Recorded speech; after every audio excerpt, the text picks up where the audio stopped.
Querido ouvinte, para garantir que não percamos o contato e que você possa continuar ouvindo novas histórias, criamos uma comunidade no WhatsApp.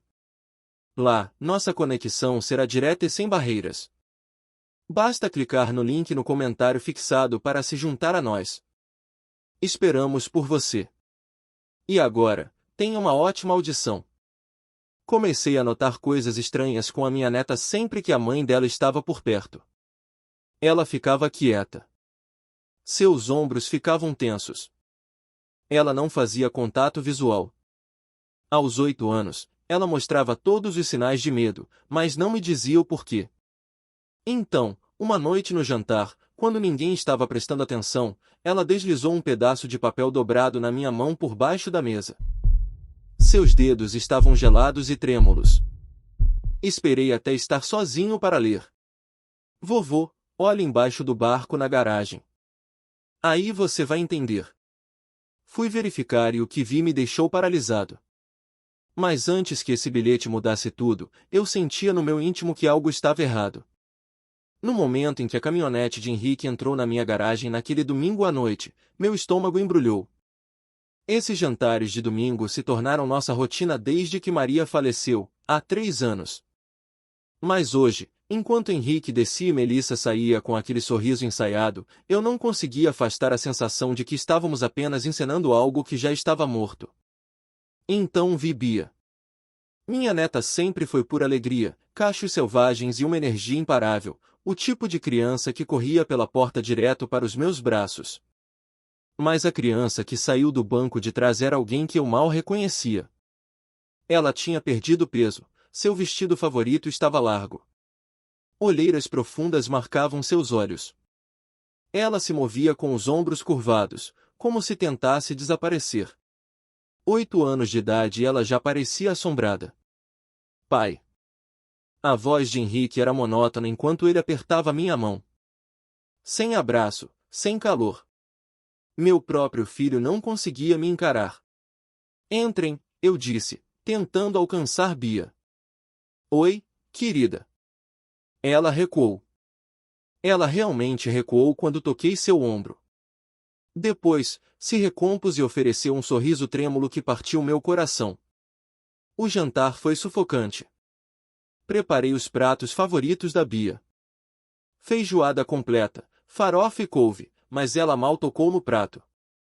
Ela ficou rígida, movendo a comida com o garfo enquanto Melissa dominava a conversa. A Bia está indo maravilhosamente bem na escola, anunciou Melissa. A professora diz que ela é muito bem comportada. Tão quietinha. Quieta. Bia nunca tinha sido quieta um dia sequer na vida. Henrique apenas concordava com a cabeça com o que a esposa dizia, sem nunca se envolver. O rapaz que falava até o cotovelo sobre tudo tinha desaparecido. Durante a sobremesa, a mão de Melissa foi para o ombro de Bia. A criança ficou absolutamente imóvel, como um bicho acuado. Os dedos de Melissa pressionavam, não o suficiente para deixar marcas, mas com uma intenção clara. Bia, conte ao vovô sobre sua nova rotina de dormir. Eu vou para a cama às 19h30 agora, sussurrou Bia, os olhos fixos no pudim intocado. A mamãe diz que eu preciso de mais sono. 19h30? Que criança de 8 anos ia para a cama tão cedo nas noites quentes do Rio de Janeiro? Isso é bem cedo, eu disse com cuidado. Crianças precisam de estrutura, Tiago. A maneira como ela usou meu primeiro nome pareceu deliberada. Fria. Henrique e eu proporcionamos essa estabilidade. Não é, querido? Henrique assentiu como um fantoche. Eu queria sacudi-lo para que acordasse. Mas o que eu podia dizer?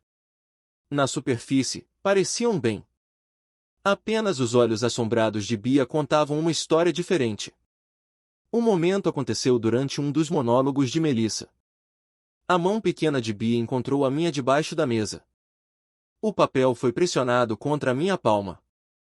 Quando eles saíram, 1 hora depois, Bia se virou no último segundo. Nossos olhos se encontraram.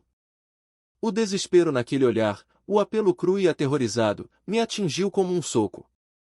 Só quando os faróis sumiram na rua é que abri minha mão. O bilhete estava amassado, escrito com a letra cuidadosa de uma criança do 2º ano.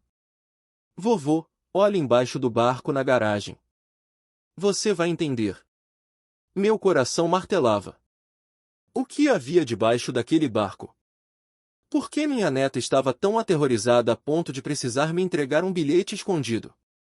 Peguei a lanterna na gaveta da cozinha e fui para a garagem. O lugar estava escuro e frio. O feixe da lanterna iluminou a lancha no reboque, a estrela do mar, 7 metros de memórias que eu não tinha coragem de levar para a água desde que minha esposa partirá. Subi a bordo e comecei a procurar. Compartimentos de carga vazios. Nada sob os assentos. Então vi os coletes salva-vidas empilhados no canto, jogados sem cuidado. Eu sempre os mantinha dobrados. Alguém estivera ali recentemente. Levantei a espuma laranja e minha respiração parou. Uma mochila preta estava entalada no canto, escondida deliberadamente. Minhas mãos tremiam enquanto abria o zíper. As primeiras coisas que vi foram identidades. Carteiras de motorista, cartões de crédito, todos com o rosto de Melissa, mas nomes diferentes. Melissa Oliveira, Melissa Neves, Melissa Cavalcante. 3 identidades, talvez mais. Com quem exatamente meu filho havia se casado? Então encontrei o caderno. Um pequeno espiral, mas o que estava dentro fez meu coração afundar. A primeira página era uma planilha em letra firme e precisa. Casa de Tiago Morrison. Reais 2.500.000. Seguro de vida. Reais 1.500.000. Economias. Reais 1 milhão. Total. 5 milhões. Minha vida reduzida a números. Virei a página e meu mundo desabou. Cronograma. 6 meses. Método. A definir. Acidente náutico ou interação medicamentosa. Eles estavam planejando algo. Algo que pareceria um acidente. As páginas seguintes detalhavam minha rotina diária, meus remédios para pressão, minhas caminhadas na orla nas quintas-feiras. Cada momento vulnerável catalogado. Mas o que me destruiu foi que a caligrafia mudava. Algumas seções estavam naquela escrita precisa, outras mais apressadas. E uma nota nessa segunda mão dizia: precisamos ir mais rápido. Nós. Não apenas Melissa. Alguém que conhecia minha rotina, que tinha acesso à minha casa, aos meus remédios. Não, por favor. Não, Henrique. Meu filho estava envolvido nisso. O filho que eu criei fazia parte desses planos por dinheiro. Eu não conseguia respirar. Mas então o instinto de sobrevivência falou mais alto. Tirei o celular e fotografei tudo. Cada ID, cada página daquele caderno.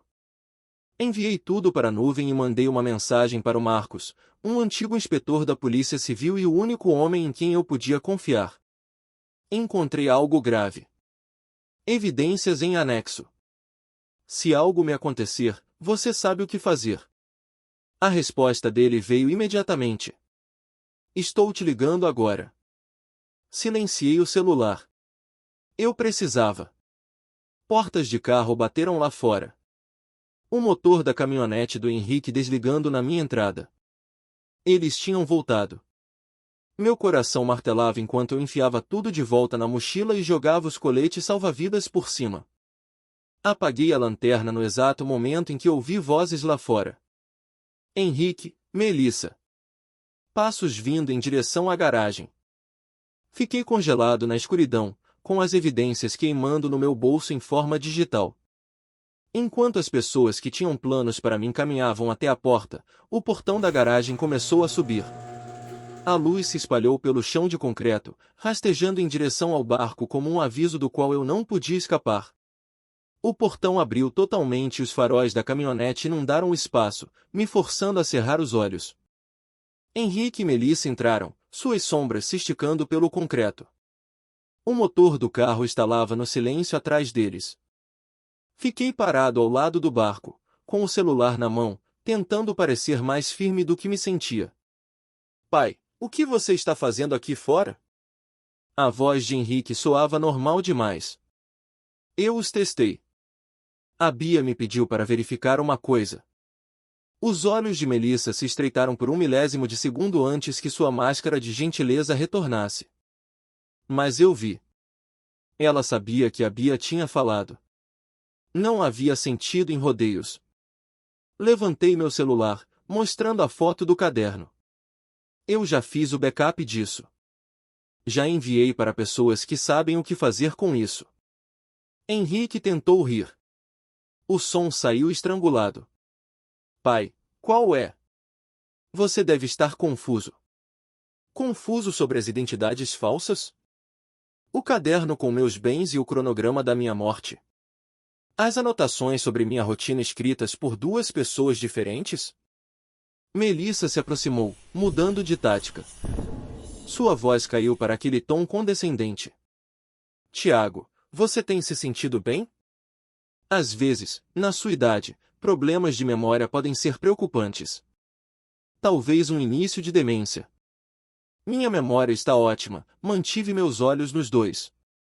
Eu sei exatamente o que vi. Tudo está salvo e enviado para alguém de confiança. Foi então que olhei realmente para Henrique. Meu filho, o menino que eu criei naquele barco atrás de mim. Sua linguagem corporal dizia tudo. Ombros curvados, braços cruzados apertados, olhos fugindo para Melissa como se precisasse de permissão. Todas as posturas defensivas possíveis. Então, a máscara dele caiu. Por um segundo, vi desespero e culpa passarem por seu rosto antes que ele se fechasse. Meu filho não era uma vítima. Ele era um participante voluntário. A traição doeu mais do que qualquer golpe físico poderia doer. Henrique. Minha voz falhou. Me diga que estou errado. Ele abriu a boca, fechou, olhou para Melissa. Essa foi toda a resposta que eu precisei. Melissa segurou o braço dele com força suficiente para fazê-lo estremecer. Precisamos ir. Seu pai precisa de descanso. Meu estado mental está perfeitamente claro, eu disse. Claro o suficiente para reconhecer o que vocês estão planejando. E claro o suficiente para garantir que eu esteja protegido. A fachada agradável de Melissa rachou de vez. Seu sorriso tornou-se gélido.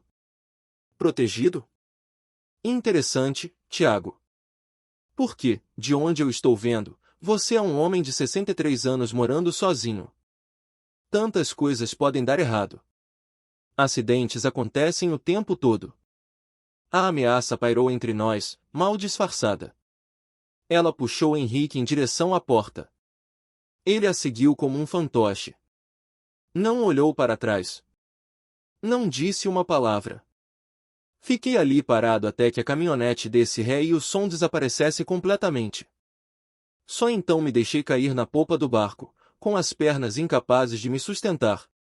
Meu filho estava ajudando aquela mulher a planejar algo que terminaria comigo morto. Por dinheiro.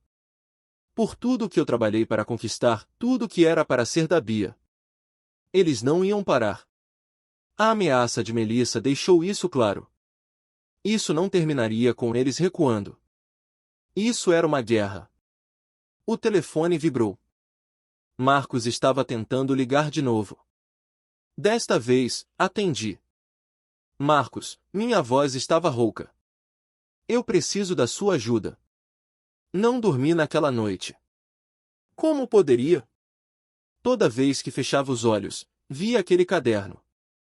A caligrafia do meu filho misturada com a dela. Os cálculos frios. 4 a 6 meses. Era esse o tempo que eles tinham planejado me deixar viver. Ao amanhecer, eu estava em uma chamada de vídeo com Marcos.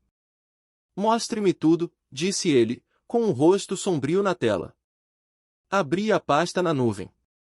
Marcos cerrou a mandíbula enquanto percorria cada imagem. Isso é ruim, Tiago. Muito ruim. Ele deu zoom em uma das identidades. Melissa Cavalcante. Mas olhe só. Ele abriu outra janela, digitando rápido. Pesquisei o nome dela em registros públicos. Há 3 anos, ela se casou com seu filho como Melissa Cavalcante. Ficha limpa. Mas algo parecia estranho, então cavei mais fundo. Meu peito apertou. O que você encontrou? Há 5 anos, em Minas Gerais, existia uma Melissa Oliveira. Ela se casou com um homem de 72 anos chamado Roberto Oliveira, um executivo aposentado com um patrimônio de uns 4 milhões de reais. A voz de Marcos baixou. 6 meses após o casamento, ele caiu da escada de casa. Faleceu imediatamente. Foi registrado como acidente. A sala girou. Segurei a mesa com força. Ela herdou tudo, continuou Marcos. Depois desapareceu, mudou o nome e veio para o Rio encontrar seu filho.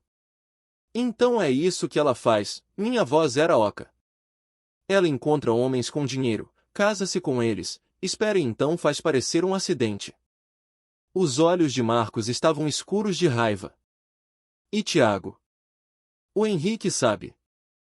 A caligrafia dele está por todo aquele caderno. Ele não é uma vítima aqui. Ele é o parceiro dela. Meu filho. Meu menino. O garoto que ensinei a andar de bicicleta.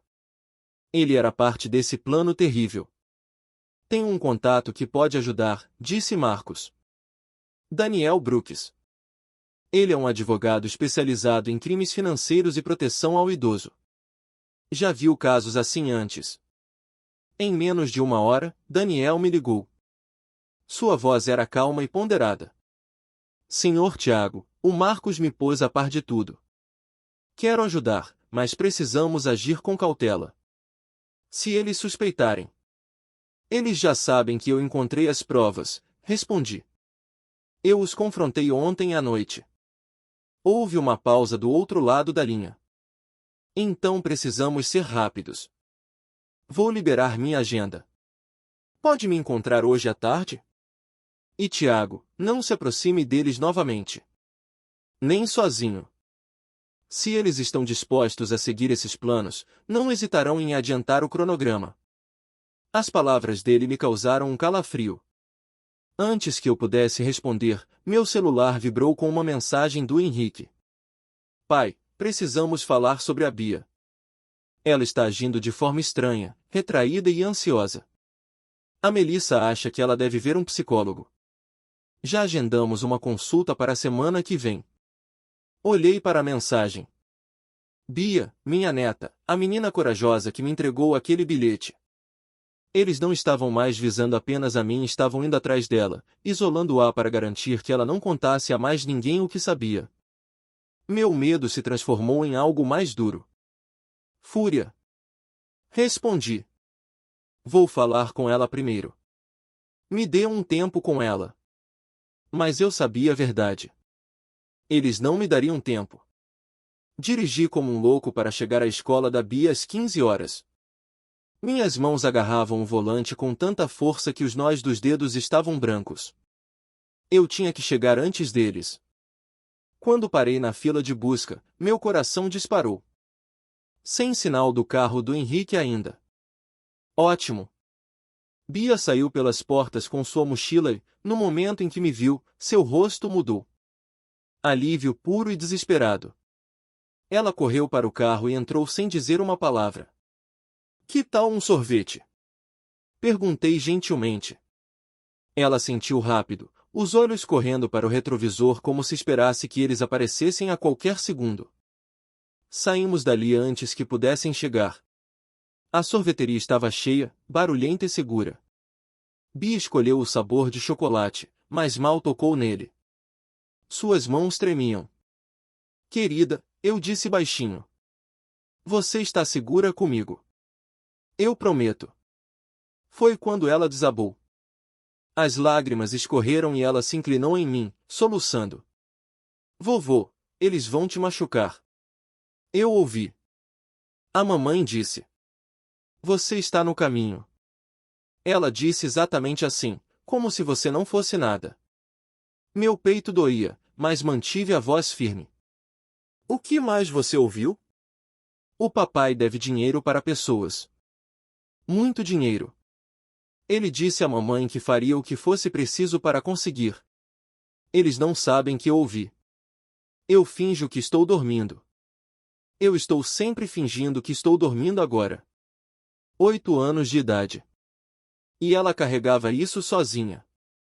Bia, eu preciso gravar o que você está me dizendo para te manter segura. Tudo bem? Ela assentiu. Peguei meu celular e gravei tudo. As palavras da mãe, o desespero do pai, as noites em claro ouvindo os planos.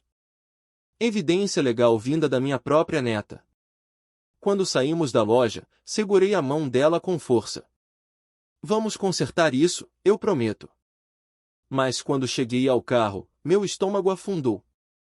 Ambos os pneus dianteiros estavam rasgados. Cortes profundos e limpos. Deliberados. Fique no carro, eu disse a Bia, com a voz mais dura do que pretendia. Fotografei tudo e chamei a polícia. O policial que apareceu anotou tudo e me entregou uma cópia do boletim de ocorrência. Eu ainda estava lá quando o carro do Henrique entrou no estacionamento derrapando. Ele desceu rápido, com o rosto transtornado de raiva. Você não pode simplesmente levar a Bia assim sem nos avisar. Fiquei calmo, estranhamente calmo. Viemos tomar sorvete, mas alguém rasgou meus pneus enquanto estávamos lá dentro. Coincidência engraçada, não acha? O rosto de Henrique oscilou. Culpa. Medo. Ele olhou para o policial e depois para mim. Eu não sei do que você está falando. Ele agarrou a mão da Bia e a puxou para o carro dele. Ela olhou para trás uma última vez, com os olhos arregalados de pavor. Naquela noite, recebi uma mensagem de um número desconhecido. Fique fora disso, velho. O próximo acidente não será apenas um pneu. Eles não estavam mais se escondendo. Queriam que eu ficasse com medo. Mas tudo o que eu sentia era fúria. Na terça-feira da segunda semana, eu estava no escritório de Daniel Brooks, no centro do Rio de Janeiro. A vista dava para a Baía de Guanabara, mas eu não conseguia focar na paisagem. Marcos estava lá, junto com Sarah Bennett, uma investigadora particular especializada em casos de exploração e abuso contra idosos. O que está sendo feito com o senhor e sua neta é um comportamento predatório clássico, Sarah afirmou, com uma expressão séria. Passamos a hora seguinte revisando tudo. As fotos do caderno sob o barco, as identidades falsas, o cronograma da minha morte, o depoimento gravado da Bia, o histórico de Melissa em Minas Gerais e a ameaça dos pneus. Daniel foi enfático. Precisaríamos de uma confissão gravada diante de testemunhas para que o caso fosse inquestionável. Rick. Tiago, isso vai ser perigoso, Daniel alertou. Se eles se sentirem encurralados, podem atacar. Pela Bia, eu arriscaria qualquer coisa, respondi. Na quinta-feira, fiz a ligação. Mantive a voz cansada e derrotada ao falar com Henrique. Filho, eu estive pensando. Talvez você tenha razão. Venha um jantar aqui amanhã à noite. Podemos conversar sobre passar a casa para o nome de vocês. Não quero mais brigar. Ouvi a empolgação na voz dele. Sexta-feira está ótimo, pai. É muita generosidade sua. Na sexta-noite, enquanto eu preparava um ensopado de carne, seguindo a receita da Maria, Sarah terminava de instalar câmeras e microfones profissionais ocultos por toda a casa. Tudo legalizado, feito na minha propriedade com meu consentimento. Marcos, Daniel e Sarah estavam posicionados em uma van a 2 casas de distância, com a polícia de prontidão em um local estratégico. Bia, graças a Deus, estava segura na casa de Marcos. Às 19 horas em ponto, os faróis iluminaram a entrada. Henrique e Melissa chegaram bem vestidos, trazendo até vinho. Onde está a Bia? Melissa perguntou, olhando em volta. Na casa de uma amiga da escola, menti calmamente. Achei melhor conversarmos só entre adultos. O alívio no olhar dela foi evidente. Sem testemunhas, sem obstáculos. Durante o jantar, coloquei uma pasta sobre a mesa. Aqui estão os documentos de transferência de propriedade, eu disse. Vocês são minha família. Tudo deve ficar com vocês. Os olhos de Henrique brilharam. As mãos de Melissa chegaram a tremer de ganância ao abrir a pasta. Você não vai se arrepender dessa decisão, Tiago, ela disse, soando quase como uma ameaça. Deixei que eles saboreassem a vitória por um momento. Então, peguei meu celular e o bati com a tela para cima na mesa. A imagem que brilhava era a do caderno encontrado sob o barco. Cada página, cada cálculo da minha morte. Antes de assinarmos qualquer coisa, comecei, olhando fixamente para eles, preciso que vocês me expliquem isso. O rosto de Henrique ficou branco. O silêncio que se seguiu foi ensurdecedor. O silêncio era ensurdecedor. O rosto de Henrique perdeu toda a cor. Melissa falou primeiro, com a voz afiada. Onde você conseguiu isso? Mantive a voz calma e firme. Embaixo do barco, onde a Bia me disse para olhar. Henrique levantou-se tão rápido que a cadeira raspou no chão. Pai, deixe eu explicar. Explicar o quê? Eu o cortei. Que você e sua esposa planejaram algo terrível para ficar com o meu dinheiro. Os olhos de Melissa brilharam de raiva. Isso é loucura, Henrique. Seu pai está claramente. Melissa Oliveira, eu disse, com a voz como aço. Esse era o seu nome em Minas Gerais, não era? Antes daquele homem sofrer o trágico acidente dele? A máscara dela se estilhaçou. O calor e a preocupação desapareceram, dando lugar a um olhar gélido e calculista. Olhei para o meu filho. E você, Henrique? Você anotou minha rotina, meus remédios. Quando eu fico sozinho. Minha voz falhou por um instante. Você estava ajudando ela. Henrique desmoronou. Suas mãos tremiam. Pai, você não entende. Estamos afundando. As dívidas da empresa, os empréstimos. Vamos perder tudo. Henrique, cala a boca. Melissa gritou. Mas ele não conseguia parar. A confissão jorrou, desesperada e feia. Nós não queríamos isso. Nós só íamos fazer parecer um acidente. Seria rápido. Você já viveu sua vida, e nós usaríamos o dinheiro para cuidar da Bia direito. Senti meu peito apertar. Cuidar da Bia? Vocês a deixaram apavorada. Ela tem 8 anos e tem medo dos próprios pais. A voz de Melissa era clínica. A Bia vai se adaptar. Crianças esquecem. Ela vai superar. Henrique continuou implorando. Nós cuidaríamos bem dela, pai. Com a herança, poderíamos dar tudo a ela. Dinheiro vindo de uma atrocidade. Gritei, batendo a mão na mesa. Ferindo o seu próprio pai. Melissa olhou para o celular na mesa e depois para os cantos da sala. Seu rosto se contorceu de ódio. Você está gravando, ela disse. Você nos enganou. Ela avançou sobre a mesa, tentando pegar meu telefone. Henrique segurou o braço dela. Melissa, não. Bum. Bum. Bum. A polícia entrou pela porta. Melissa se soltou e correu para a porta dos fundos, mas os oficiais já estavam entrando por todos os lados. Melissa Cavalcante, Henrique Morrison, disse o oficial à frente, com voz firme. Vocês dois estão presos por crimes graves. Isso é uma armadilha. Ele nos enganou. Melissa protestava enquanto era algemada. O oficial olhou para ela com desprezo. A senhora confessou diante das câmeras, na casa dele e com o consentimento dele. Isso não é armadilha. Henrique ficou paralisado enquanto o algemavam. Seu rosto estava cinzento. Ele olhou para mim e sussurrou. Pai, me desculpa. Olhei para o meu filho, o menino que eu criei, que ensinei a andar de bicicleta, que amei com tudo que eu tinha, e senti meu coração se despedaçar em 1000 pedaços. Não, eu disse baixinho. Você só está arrependido porque foi pego. Eles o levaram embora. A casa ficou em silêncio. Daniel entrou e colocou a mão no meu ombro. Tiago, você conseguiu. Acabou. Assenti, mas não conseguia falar. Minhas pernas cederam e caí na cadeira, tremendo tanto que achei que ia desmoronar. O jantar esfriava na mesa. A feijoada intocada.